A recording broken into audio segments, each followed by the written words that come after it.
학부모님들과 이야기를 하거나 상담을 하게 되면은 자녀, 가정의 문제가 거의 대부분이 됩니다. 걱정인 거죠. 염려가 되고 그 가운데 공통적인 의문 혹은 고민이 있습니다. 아이 키우기가 힘들다. 어떻게 키워야 될지 모르겠다. 여기서 이제 아이라는 것은 2살도 아이고 10살도 아이고 17살도 아이입니다. 예. 그런데 이제 성년이 되면은 이제 아이, 지 인생 지가 살아나가야지 하는 마음이 이제 훨씬 많죠. 그래도 고등학교 졸업 때까지 수없이 많은 고민과 갈등을 하게 됩니다. 요즘은 근데 또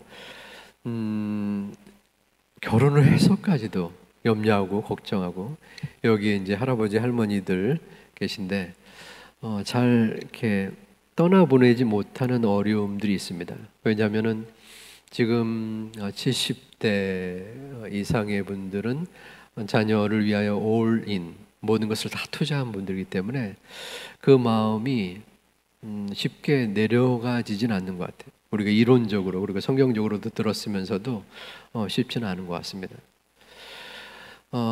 아이 키우기가 힘들어요. 어떻게 키워야 될지 모르겠어요. 또 어떤 경우에서는 실제로 큰 충돌과 또 부딪힘이 있은 후에 갈 바를 알지 못하고 또 방황하면서 힘겨움을 표현하는 그러한 안타까운 모습도 보게 됩니다.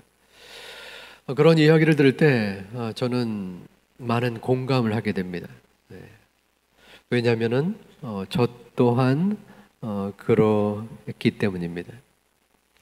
부모로서 어찌할 수 없는, 또 양육의 방법을 제대로 알지 못했던, 혹은 부모가 처음이라서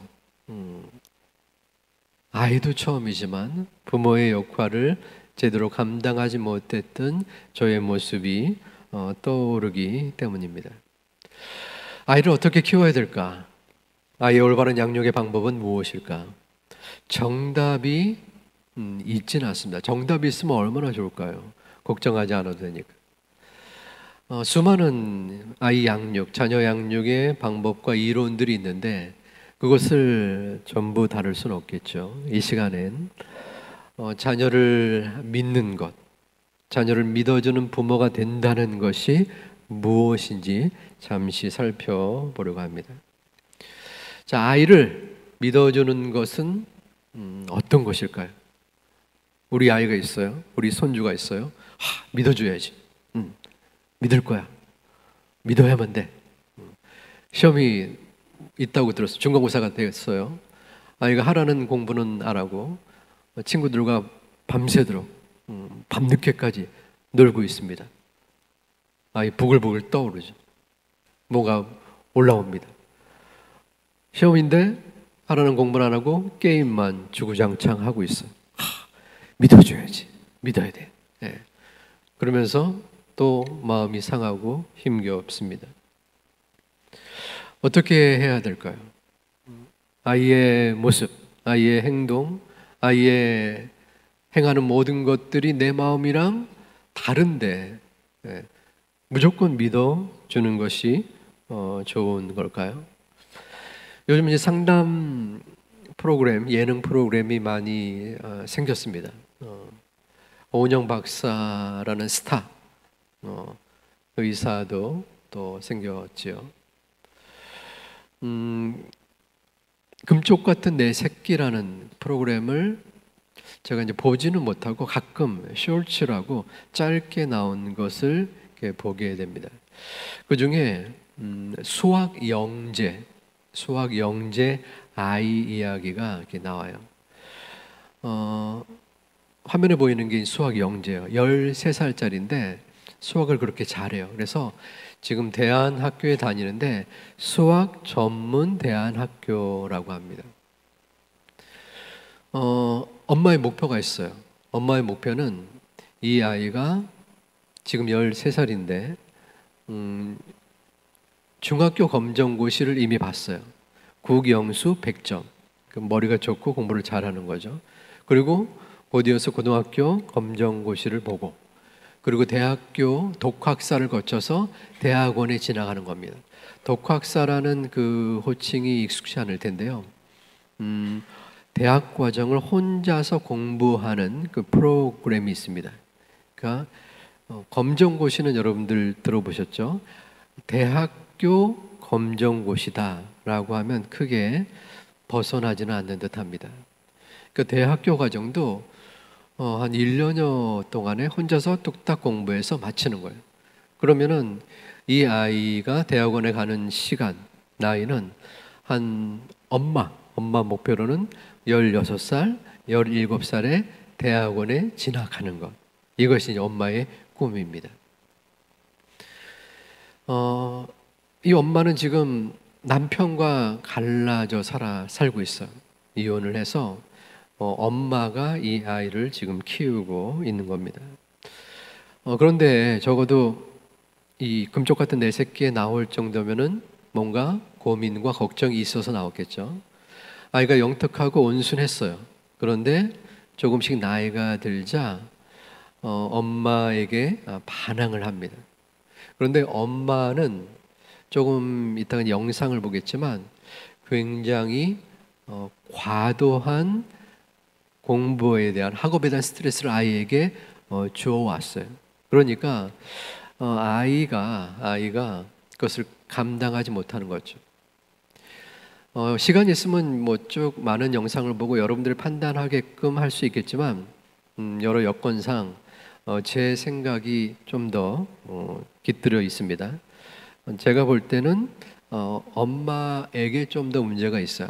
도리어 아이가 성숙한 그러한 모습이 보여집니다.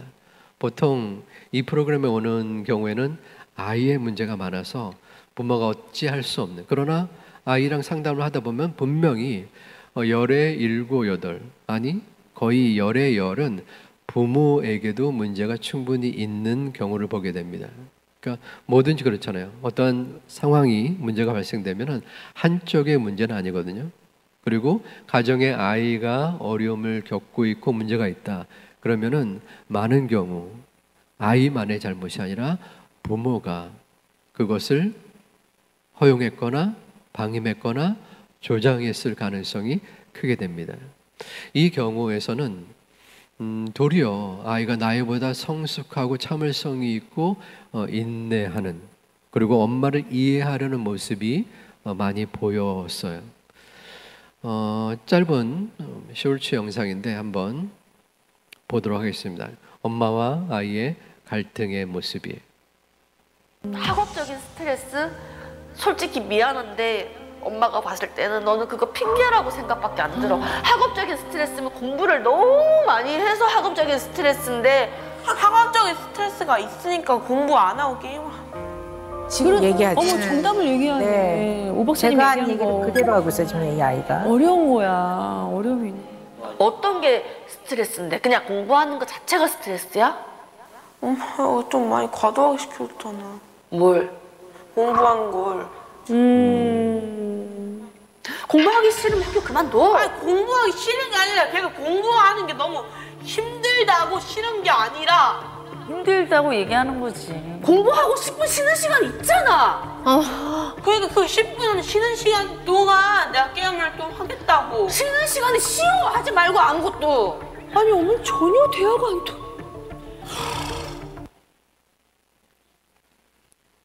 예. 뭐 상황 이해가 되셨나요?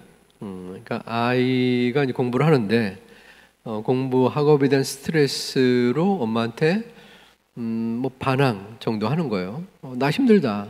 근데 엄마가 뭐라고 하죠? 공부하기 싫으면 학교 다니지 마. 그럼 아이가 그래요, 좋아요, 학교 안 다닐게요. 이러면 되는데 아이는 아니야, 공부하기 싫은 게 아니야, 공부가 버겁다고. 뭐가 버거워? 응? 왜 게임을 하냐? 게임의 스트레스. 그러니까 엄마는 아이가 게임을 안 했으면 좋겠어요. 네, 게임 안 하고 엄마가 말하는 건 오직 공부하는, 하루 왼종일 공부하는 거예요. 네. 근데 아이는 게임을 공부 안 하고 게임을 하는 게 아니라 50분 공부하고 10분 시간에 게임하는 거예요. 근데 엄마는 그걸 갖고 게임하지 마. 쉬는 시간에 그냥 쉬어라고 하는 것입니다. 대화가 지금 겉돌고 있어요. 엄마의 최종적인 요 대화 속에서 최종적인 것은 아이를 믿지 못한다라는 말. 나는 너를 못 믿겠다. 그러니까 왜 못 믿을까요? 엄마의 기대가 있는 거죠. 엄마의 기대가 있는데 아이가 그대로 따르지 않는다는 거죠. 그래서 네가 무슨 말을 하든지 마음속에 불신이 자리 잡고 있는 겁니다.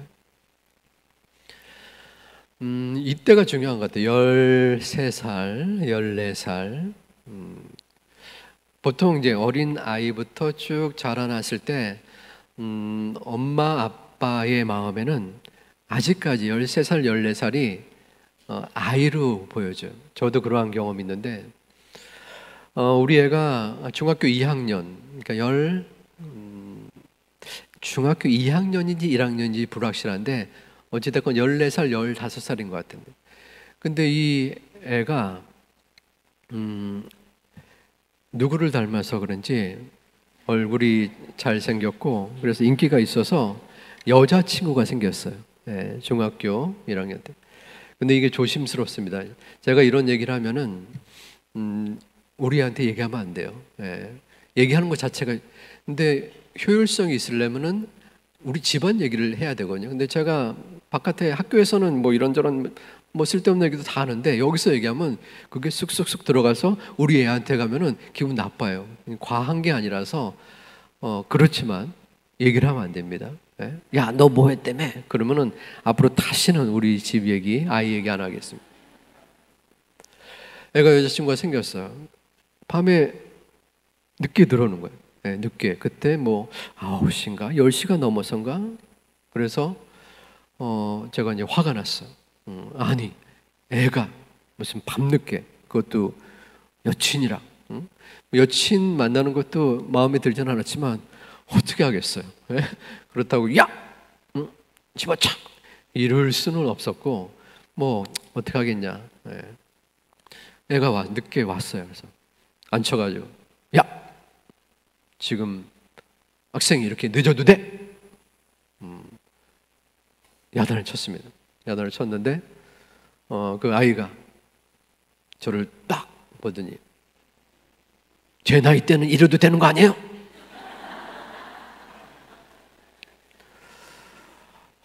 할 얘기가 없더라고. 할 얘기가. 그래 무슨 네 나이가 하면서 이제 하려고 했는데 그래 그러면서 이제 그건 중단이 됐습니다. 이 얘기를 왜 드리냐면은 그때 제가 이 아이가 아니고 어린이가 아니구나, 이제 자기 생각이 있는 아이구나 하는 중요한 계기가 되었다는 겁니다. 자, 조금 전에 그 수학 영재 또 제 아이 혹은 주변의 여러 사람들 부모와의 갈등 속에 왜 이러한 갈등이 생기는 걸까요? 왜?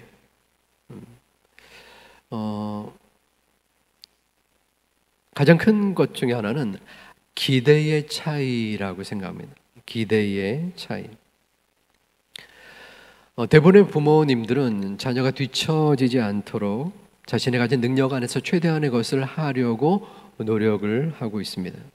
자녀가 뒤처지는 일은 부모가 뒤처지는 것보다 더 내 마음을 아프게 하고 힘들게 하기 때문에 어떻게 해서든 그 자녀의 성장을 위해서, 그 자녀가 원하는 거라면은 무슨 일을 해서든, 알바를 해서든 무리를 해서든 빚을 내서든 하려고 하는 것이 요즘의 부모라고 생각합니다. 더구나 아이가 하나 혹은 둘이니까 모든 것을 다 투자를 하는 것이죠. 아이에게 좋은 물건, 또 좋은 학원, 무엇이든 아이가 성장하는 것이라면 최대한 뒷바라지 하려고 하는 것이 요즘의 부모이죠. 그러다 보니까 그런 게 있지 않습니까? 뭐 인간 관계에서 내가 투자를 하면 할수록 원하는 게 있지 않습니까? 원하는 게. 아이의 관계에서도 마찬가지예요. 내가 이만큼 노력하고 애쓰고 또한 투자하니까 내가 바라는 아이를 향한 어떤 그림을 갖게 되는 부분이 있다라는 것이죠. 자, 비교를 한번 해보겠습니다. 저의 부모 세대, 저는 60년대생이에요.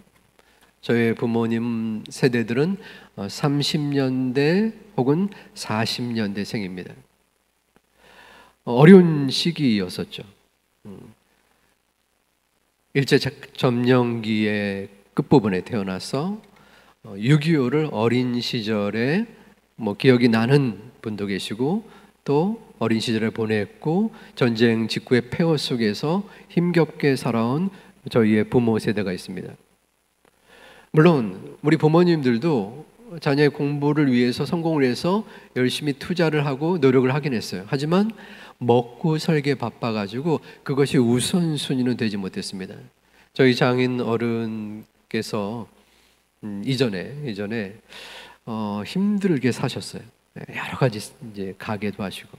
그래서 딸 둘, 아들 하나, 3남매가 있었는데 딸 둘이 어서속히 여자 상업고등학교 가서 취직을 했으면 하는 게 그게 마음의 바람이었대요. 자, 그만큼 여러 어려움들을 가지고서 노력했던 부모 세대. 하지만 그것이 우선이 아니었기 때문에, 그러니까 우선은 먹고 사는 부분이었기 때문에 자녀들을 향한 기대감, 또 자녀가 보통 셋 아니면 넷 그 이상 됐기 때문에 신경을 쓸 수가 없었던 것이에요. 기대는 있었습니다. 자녀들이 좋은 학교, 좋은 직장에 가져와서 또한 자신의 밥그릇을 제대로 챙겨서 살아갔으면 하는 그러한 일반적인 기대는 있었죠. 하지만 지금의 부모, 저는 50대지만 40대, 30대들은 비교적으로, 상대적으로 좀 더 풍족한 가정 환경 속에 자랐습니다. 공부도 좀 더 많이 했어요. 세상을 좀 더 알아요. 내가 예측할 수 있어요.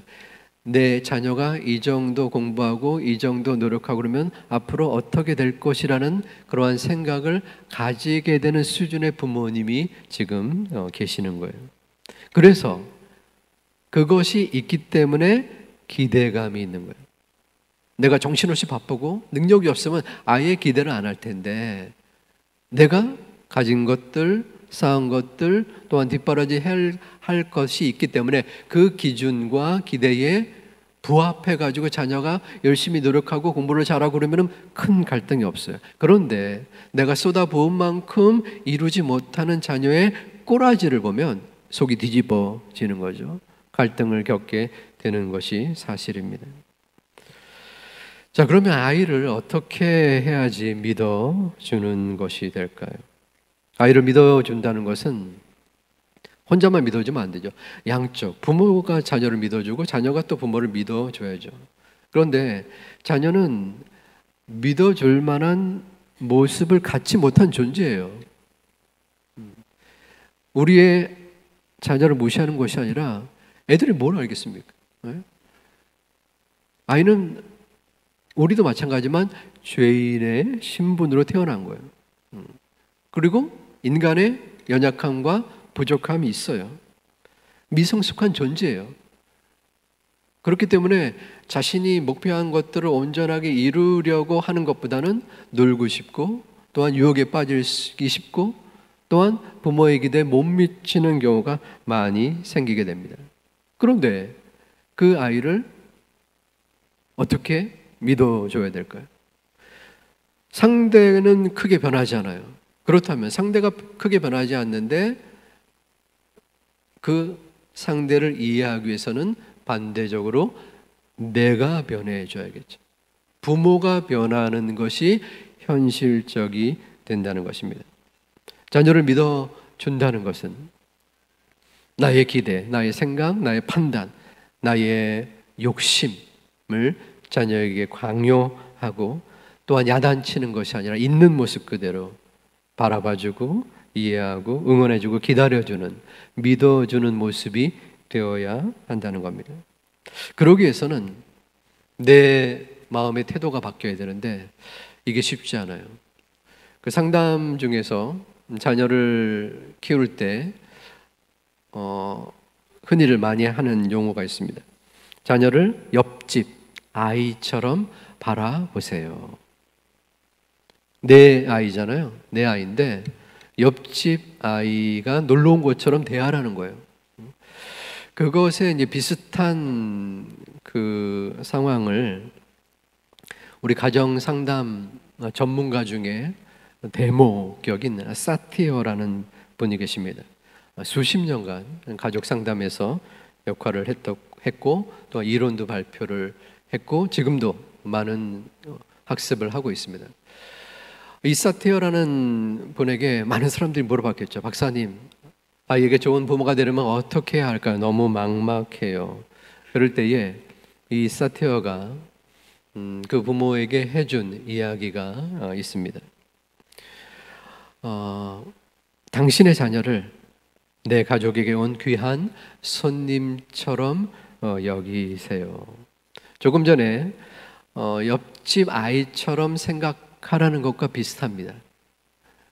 옆집 아이가 아니라 이 사티어는 내 집에 온 손님처럼 생각하라는 거예요. 자, 첫 번째 손님에 대한 특징입니다. 손님이 오면 어떻게 하죠? 굉장히 반겨줍니다. 굉장히 반겨줘요. 네. 근데 보통 아이가 오면은 이거는 아이뿐 아니라 우리 가족에게도 해당돼요. 우리 가족은 제일 귀한 존재인데 굉장히 반겨주나요? 저도 그러지 못하는데 우리 잘못이 있어요. 가족이고 배우자고 또한 자녀라면은 진짜 좀 더 굉장히 반겨줘야 되는, 손님처럼 대해줘야 되는데 익숙하니까 또 멀리하게 되고 또 무신경하고 함부로 대하게 되는 경우가 많이 있습니다. 제일 중요한 사람인데 자녀들을 예의를 갖춰서 굉장히 반겨주는 것, 그건 이제 손님처럼 대해야 한다는 거죠. 두 번째에 자녀에게 대해서 손님처럼 대한다는 건 강요하거나 바라지 않죠. 손님이 오면은 그분한테 뭘 강요하겠습니까? 조금 이따 갈 뿐인데, 그런 것처럼 자녀에게 손님의 마음을 갖는다면 강요하지 않는다는 것이죠. 내 생각대로 되지 않더라도, 내 생각, 내 기대에 못 미치더라도 자녀가 강요하지 않게 된다는 겁니다. 우리는 내 자녀, 손들에게 무엇을 원하고 있습니까? 무엇을 강요하고 있을까요? 자녀니까 요구하고 강요하죠. 잘 되게 하려고 강요하는 거 아닙니까? 맞습니다. 맞습니다. 계속 훈계하고 그 아이를 어떻게 해서든 잘 키우려고 노력해서 강요하게 됩니다. 하지만 강요를 100번 하면 그대로 그 강요를 따라서, 권면을 따라서 아이가 제대로 성장하고 또한 하나님의 사람으로 가면은 좋은데 그렇지 못합니다. 강요는 도리어 아이를 빗나가게 하는 경우가 많이 있어요. 세 번째는 손님의 관점에서 볼 땐 마지막으로 손님은 곧 떠날 사람이라는 거죠. 떠날 사람이기에 집착하지 않는다는 겁니다. 떠나니까 뭘 집착하겠어요? 언젠가는 떠날 사람이다. 자녀들도 대학 혹은 취업 혹은 결혼으로 인해서 우리 곁을 떠날 자녀의 존재입니다. 하지만 그 마음을 우리가 미리 연습을 잘 못하는 경우가 있죠. 지금부터 떠나보내야 된다는 겁니다.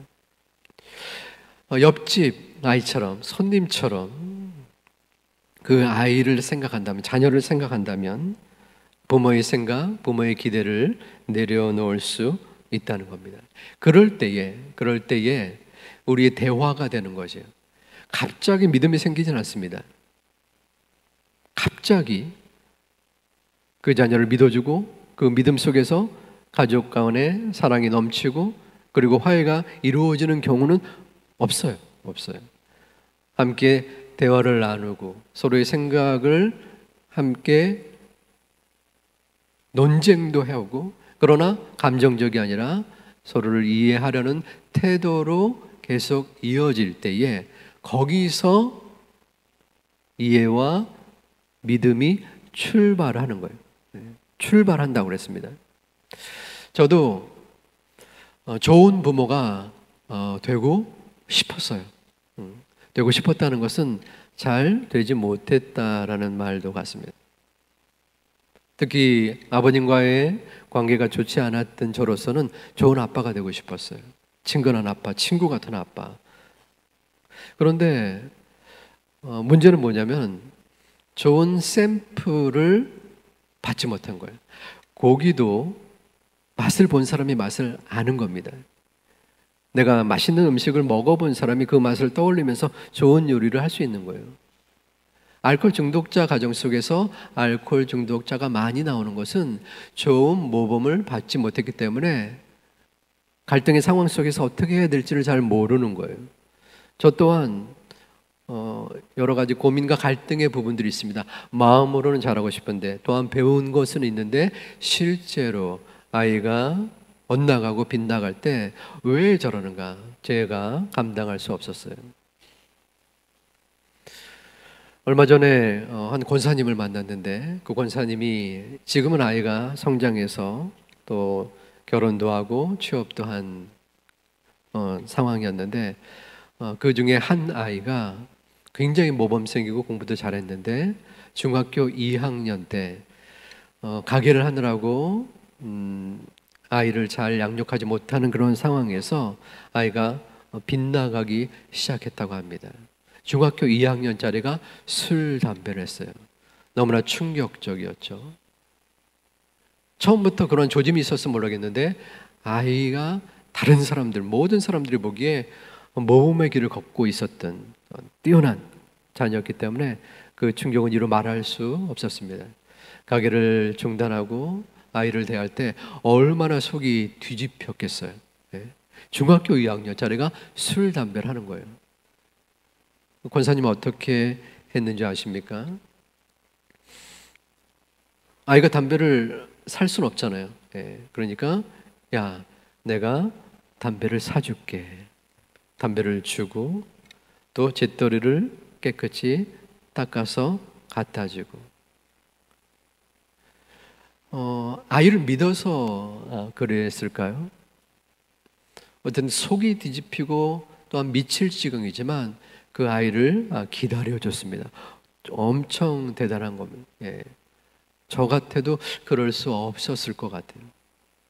그러다가 그 아이가 고2가 되어서 엄마 앞에 무릎을 꿇고 저를 기다려줘서 믿어줘서 감사합니다.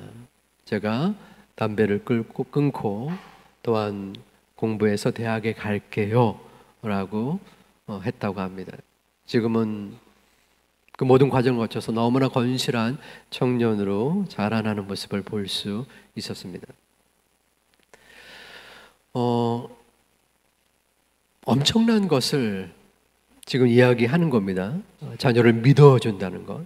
그런데 자녀를 믿는다는 것은 내 마음속에 무엇인가 있어야 돼요. 오늘 본문의 말씀인데요.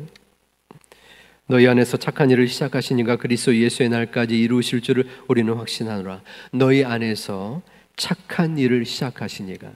이 착한 일이라는 것은 구원의 부분이지만 저는 부모로서 자녀를 양육하는 이 일도 우리의 착한 일, 선한 일이라고 생각합니다. 하나님께서 우리에게 자녀를 맡겨주신 것이 어떨 때는 실수하고 실패하고 좌절하는 가운데 그럼에도 불구하고 하나님의 뜻을 기다리며 때를 기다리며 내 마음의 생각을 내려놓는 모습, 그것이 있을 때에 자녀가 느껴요. 자녀가 우리 엄마 아빠가 나를 못 믿는구나. 공부하라고 했는데 나를 감시하는구나. 내가 공부 안 하니까 바로 꾸중이 날라오는구나. 지가 잘못했으면서 꾸중하고 야단하고 믿지 못하는 부모를 원망해요. 하지만 그 자녀를 향하여 믿어주는 모습을 보일 때 아이가 조금씩 마음에 느껴지게 됩니다. 소망을 가지게 되는 거예요. 말씀을 마무리합니다. 너희 안에 착한 일을 시작하신 이가 그리스도 예수의 날까지 이루실 줄을 우리는 확신하노라. 극단적인 그리고 강한 표현으로는 아이가 설령 빗나가고 어긋날지라도 우리가 할 수 있는 게 없어요. 우리가 할 수 있는 거는 그 아이를 바라보고 기도해 주는 것, 그 아이를 사랑해 주는 것, 품에 안아주는 것. 언젠가는 돌아오겠지. 언젠가는 나의 가정 속에 하나님의 역사가 이루어질 것이야 라고 아이에게 말하면서 대해주면서 이루는 것, 그것이 바로 아이를 믿어주는 출발의 단계가 될 줄로 믿습니다. 우리에게는 사명을 주셨어요. 하나님께서.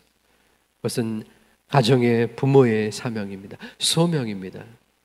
우리는 여전히 부족해요. 할 수 있는 게 없어요. 하나님 앞에 간구해야 됩니다. 하나님, 저 아이를 붙잡아 주옵소서. 우리의 손주를 인도하여 주옵소서. 제가 할 수 있는 것이 없습니다. 하나님 이끌어 주시옵소서. 그 믿음을 갖고 우리들의 연약함을 하나님께 아뢰고 주님 앞에 소중한 가정, 믿음의 가정을 위하여 함께 나아가는 우리 모두가 되기를 주님의 이름으로 축원드립니다.